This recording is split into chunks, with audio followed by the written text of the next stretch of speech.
네, 안녕하십니까. 네, 김동석 강사입니다. 저는 어떤 카페들에서는 동석쌤으로 알려져 있고요. 어떤 곳에서는 프린쌤으로 알려져 있는 김동석입니다.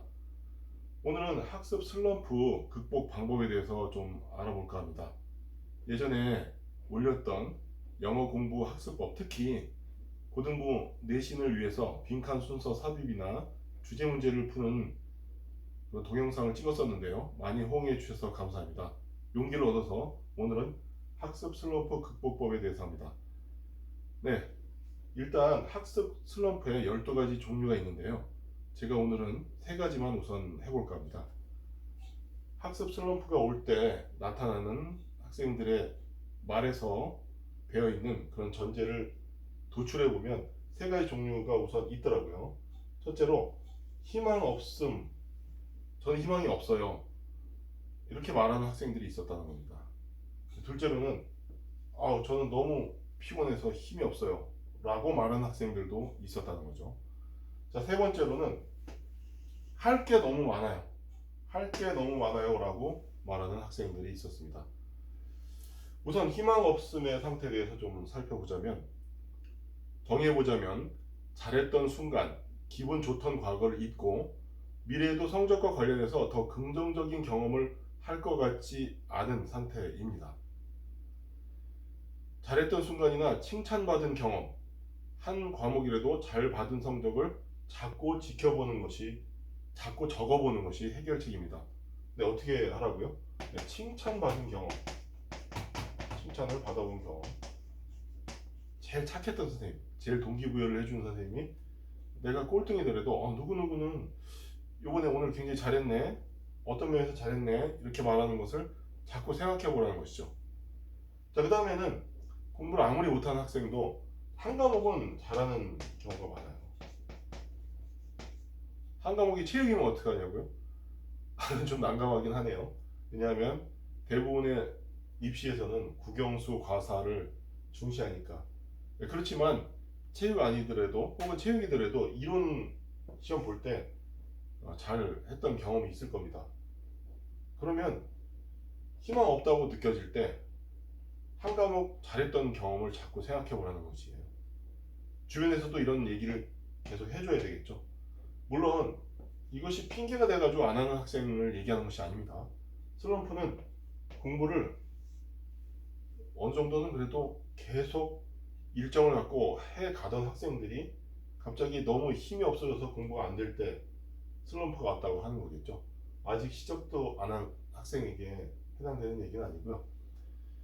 그러다 보니까 제가 저번 강의 때나 평소에도 많이 얘기를 하지만 강한 동기부여가 필요해요. 성공하고자 하는 욕망, 그 다음에 공부해서 뭐하냐, 어렸을 때부터 공부시키고 싶지 않다, 이런 말은 원천적으로 제거돼야 됩니다. 그런 말은 제거된 상태에서 열심히 하던 과정에서 슬럼프가 왔을 때 그 종류로 첫 번째 희망 없음의 상태가 있다는 건데, 그것은 잘했던 순간을 잊어버리는 것이라는 것이죠.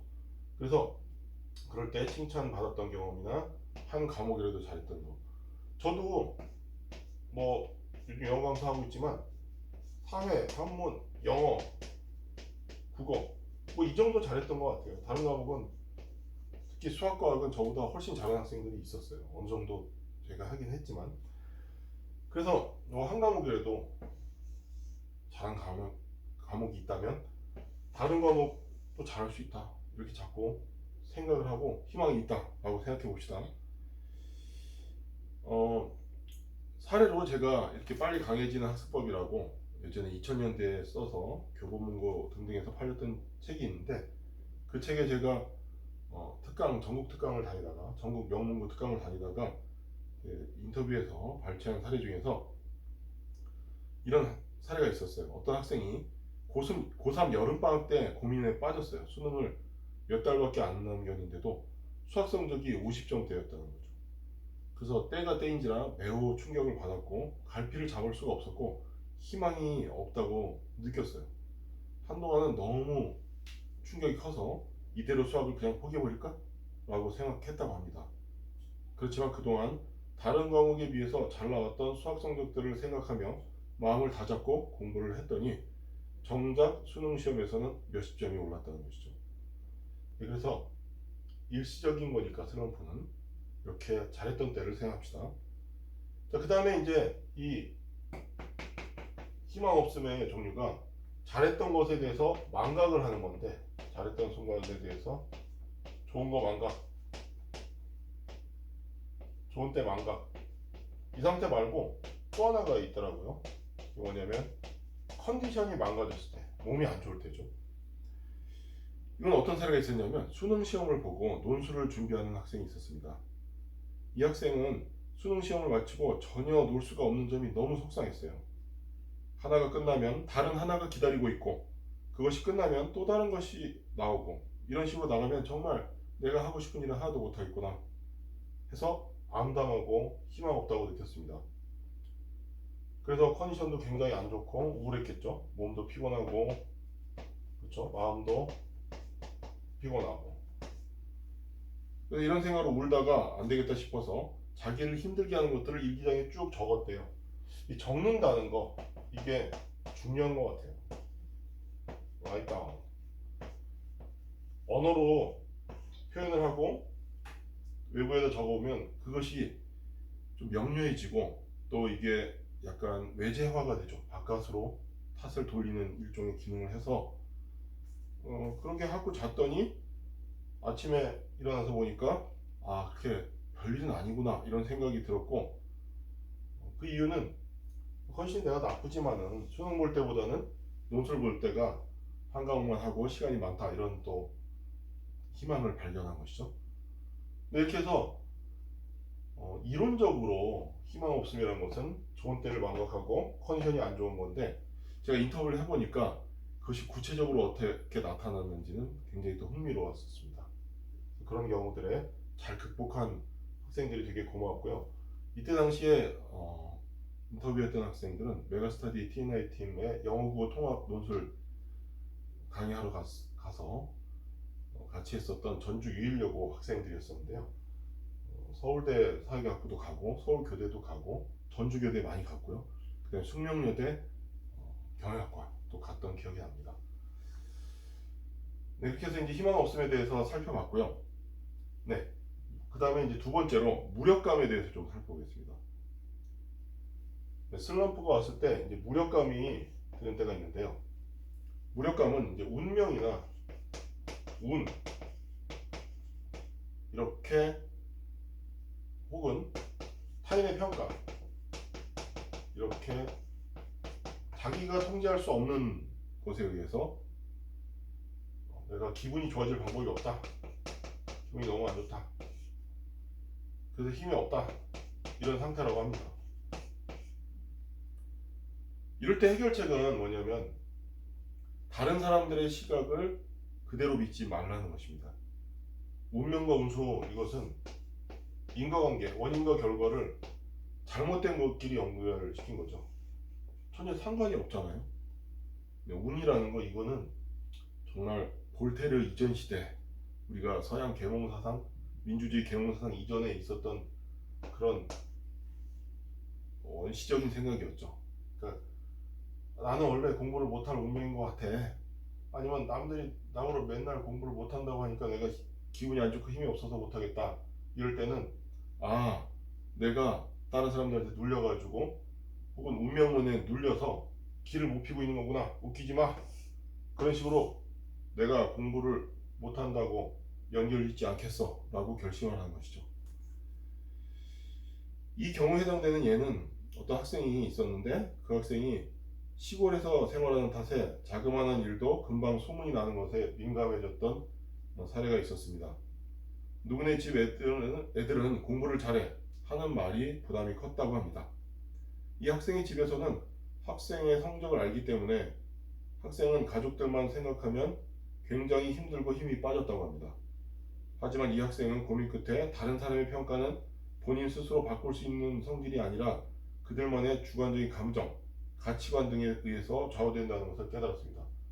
이 타인이라는 존재들이 다 그냥 자기식 생각을 했을 뿐이지, 그 타인의 생각이 내 공부를 좌우하지는 않는다는 거죠.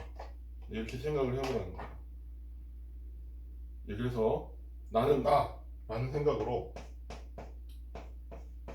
공부를 열심히 하기 시작했고, 자신의 신념과 가치관을 지켜가면서 공부해야지 다른 사람의 시선을 의식하면서 쌓이는 것은 스트레스뿐이다, 이렇게 스스로를 다독여서 무력감에서 벗어날 수 있었다고 합니다.